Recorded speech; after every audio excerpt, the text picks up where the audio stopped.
Assalamualaikum warahmatullahi wabarakatuh.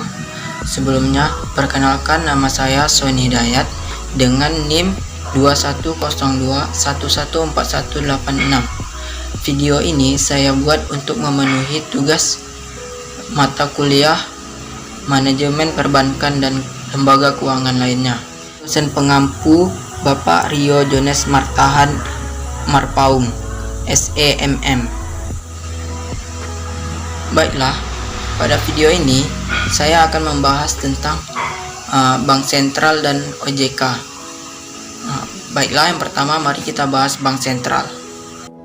Tentunya kita semua pernah mendengar kata Bank Sentral. Nah, apa itu Bank Sentral? Bank Sentral adalah lembaga yang bertanggung jawab untuk mengawasi sistem keuangan pada suatu negara.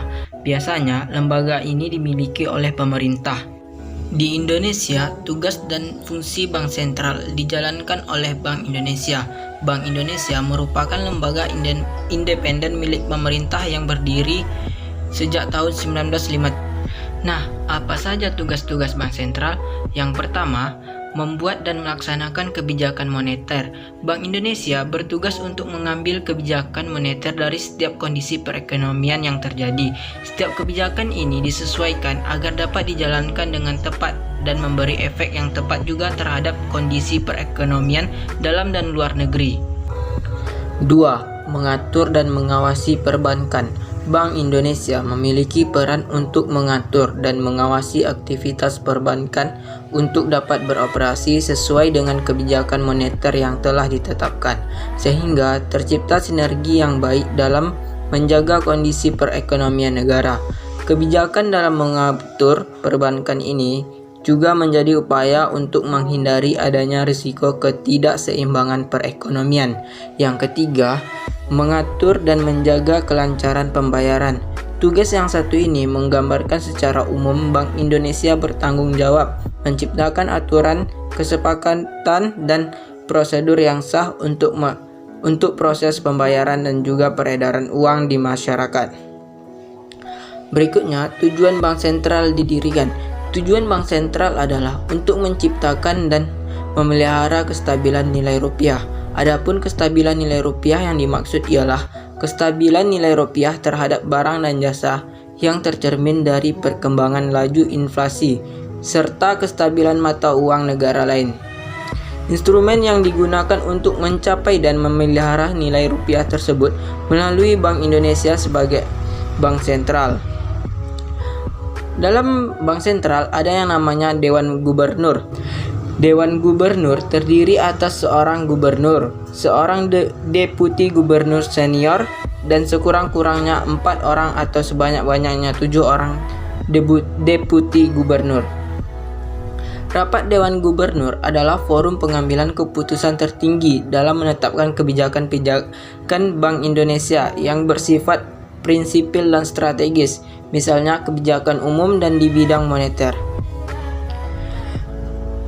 Pengertian prinsipil dan strategis adalah kebijakan-kebijakan Bank Indonesia yang mempunyai dampak luas baik ke dalam maupun keluar Bank Indonesia.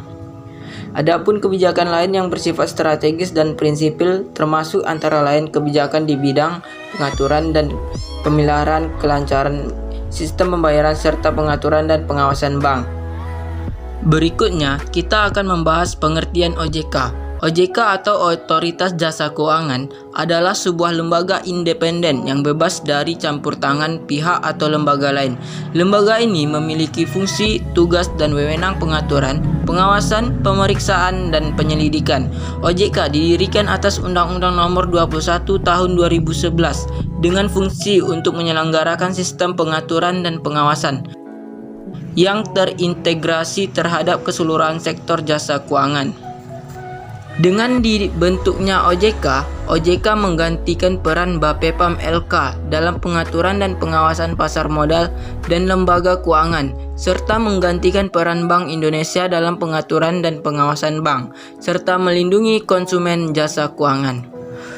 Otoritas Jasa Keuangan dibentuk dengan tujuan agar keseluruhan kegiatan di dalam sektor jasa keuangan yang pertama terselenggara secara teratur, adil, transparan, dan akuntabel. Yang kedua, mampu mewujudkan sistem keuangan yang tumbuh secara berkelanjutan dan stabil.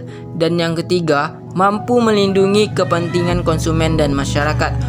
Fungsi OJK. OJK mempunyai fungsi menyelenggarakan sistem pengaturan dan pengawasan yang terintegrasi terhadap keseluruhan kegiatan di sektor jasa keuangan.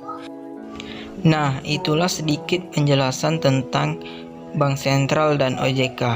Lebih dan kurang saya mohon maaf. Saya akhiri dengan Assalamualaikum warahmatullahi wabarakatuh.